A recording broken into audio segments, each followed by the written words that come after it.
Hi, John Maxwell here. Welcome to Minute with Maxwell. We're talking about my book, Leadership. And I want to talk to you about one of the shifts I made that just absolutely positively added value to my life. I shifted from being a goal setter, a person that just sets goals, to a commitment to personal growth. And let me tell you why I made that shift in my life. In the beginning, I was a goal setter. Nothing wrong with goal setting, by the way. I think it's very fine.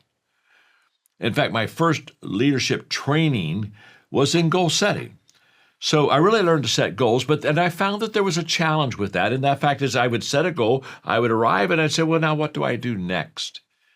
And then all of a sudden I began to realize that I was kind of going from one thing to another instead of growing from one level to another. You see, if I go from one level to another because I set a goal, who says when I reach that goal that I'm empowered and enabled to go any higher?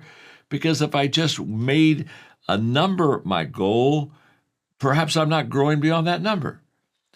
The day that I said, okay, I'm going to commit myself to daily personal growth, which, by the way, is the only guarantee that tomorrow is going to be better today.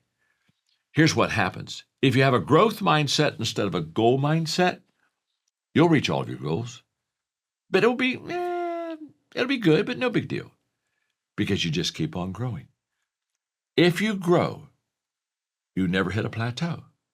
If you have goals, there's a tendency to hit that ceiling every once in a while. So in chapter 3, I teach you how to go from a goal-setting mindset to a growth mindset. That chapter in this book is worth buying the book. Trust me, it will change your life. Thanks for being with me today on Minute with Maxwell.